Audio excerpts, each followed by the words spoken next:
Episode 1 Queen of Tears dimulai dengan pemeran utama kami baik Hyun Woo dan Hong Hae-in muncul dalam sebuah film dokumenter tentang kepribadian terkenal yang mengungkapkan kehidupan pribadi mereka. Keduanya mengenang hubungan mereka tetapi jelas bahwa itu akan menurun, bahkan bagi pewawancara. Kami menemukan bahwa keduanya bertemu ketika mereka bekerja untuk kelompok Queens ketika Hae-in mulai magang. Hae-in, sebagai putri chaebol yang khas, benar-benar bodoh dan menjengkelkan, yang menyebabkan Hyun Woo membantunya, berpikir bahwa dia akan dipecat. Sementara itu, Hae-in salah mengira sikap baiknya untuk percaya bahwa Hyun Woo menyukainya. Perlahan-lahan, Hyun Woo mengaku bahwa dia menyukainya, memberinya payung pada hari hujan sementara dia dibiarkan basah kuyup di tengah hujan. Ironisnya, Hae-in tercengang saat sopirnya tiba. Kami selanjutnya menemukan, seperti yang diingat Hae-in, bahwa Hyun Woo mengundurkan diri dan membuatnya hantu begitu dia tahu siapa dia, pewaris kelompok Queens. Hae-in, bagaimanapun, secara dramatis mengunjungi Hyun Woo di kampung halamannya dengan helikopter dan meyakinkan Hyun Woo bahwa dia tidak akan pernah membiarkannya menangis. Kocak dan ironisnya, di sebagian besar episode, kita menemukan Hyun Woo menangis karena istri dan mertuanya. Pada saat ini, wawancara berakhir dan dibalik jaminan Hyun Woo yang tidak yakin bahwa dia masih mencintai Hong Hae-in, kami menemukan bahwa dia ingin bercerai. Kami bertemu Hae-in dan Hyun Woo lagi setelah 3 tahun menikah. Baik kepribadian dan posisi sosial mereka saling bertolak belakang. Hong Hae-in sedingin dan menjengkelkan seperti biasanya, menjadi presiden Departemen Store Queens sementara Hyun Woo, direktur hukum grup Queens, baik dan perhatian terhadap orang-orang. Hae-in memanggil Hyun Woo ke kantornya dan tidak hanya menegurnya tetapi memerintahkannya untuk mengusir merek-merek yang tidak berkinerja dari Departemen Store di tengah-tengah protes Hyun Woo. Kita bisa merasakan banyak ketegangan dan kebencian dalam pertukaran mereka satu sama lain. Kembali ke kediaman Hong, kami menemukan bahwa sebagian besar keputusan diambil oleh orang tua Hae-in dan Hyun Woo tidak memiliki kekuatan atau mengatakan apapun. Mereka meminta Hae-in dan Hyun Woo untuk memiliki anak dan saudara laki-laki Hae-in, Hong Soo-chol memaksa Hyun Woo untuk melakukan tugas hukum sepele untuknya, tidak menghormati yurisdiksi dan otoritas Hyun Woo. Beginilah cara dia diperlakukan oleh seluruh keluarga Hong.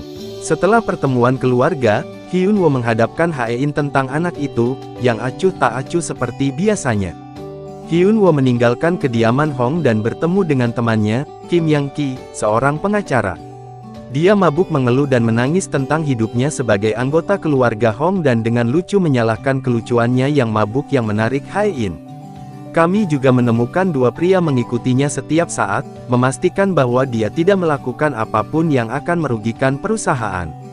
Di tempat lain, Hae-in memukul kakaknya dan mengancam akan membunuhnya jika dia tidak menghormati Hyun Woo lagi. Keesokan harinya, Hyun Woo memberikan benang gigi kepada bibi mertuanya, Hong Beom-ja, yang dipenjara karena secara fisik menyakiti pacar ayahnya. Dia mengatakan Hyun Woo bahwa tidak ada perpisahan dalam perceraian dan menekankan bahwa dia akan menghancurkan semua mantan suaminya dan keluarga mereka. Hyun Woo jelas takut karena dia berpikir tentang perceraian sendiri. Kemudian, itu adalah hari peringatan mendiang istri ketua dan nenek Hae-in. Kami menemukan bahwa ketua, Hong Men-dae, memiliki pacar muda bernama Mo Seol-hee. Di rumah tangga Hong, semua menantu laki-laki menyiapkan persembahan upacara.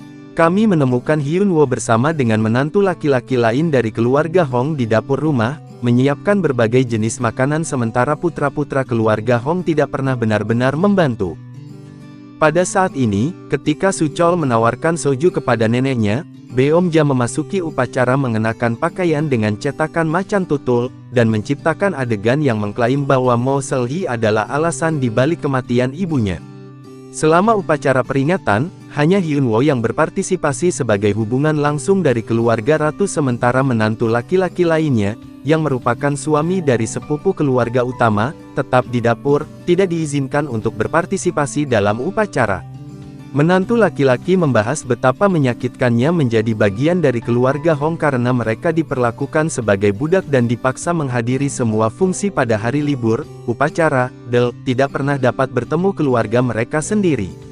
Kami juga menemukan bahwa itu juga ulang tahun ke-60 ayah Hyun Woo dan dia bahkan tidak bisa mengunjunginya. Ayah Hong Hae-in, Hong Beom-jeon meminta Hyun Ko untuk mempermalukan seorang sutradara yang meninggalkan grup Queens karena, saya tidak pernah membiarkan mereka yang berpaling dari saya untuk pergi dalam keadaan utuh. Ini berfungsi sebagai ancaman bagi Hyun Woo, yang berpikir tentang perceraian lagi. Kemudian, Hyun Woo mengunjungi dokter dan secara lucu menyampaikan kisah perjuangannya. Dia menekankan bagaimana dia hidup dengan semua mertuanya dan bagaimana istrinya adalah bosnya dan bahwa dia tidak pernah punya waktu untuk dirinya sendiri. Dokter berempati dengannya dan memberinya beberapa obat. Hyun memeluk dokter sebelum pergi di tempat lain. Kami bertemu Grace Go, sekretaris pribadi yang bertanggung jawab atas urusan keluarga kelas atas. Dia kesal dengan seorang wanita yang mengatakan bahwa kemampuan Grace berkurang karena Hong Hae-in tidak menikah sesuai dengan pilihannya. Pada saat ini, Hae-in muncul dan berperilaku dingin terhadap Grace. Grace, kesal dengan perilaku Hae-in, mencoba menambahkan bahan bakar ke api dengan memberitahu Hyun Woo bahwa Hae-in tidak memasukkan Hyun Woo dalam surat wasiatnya.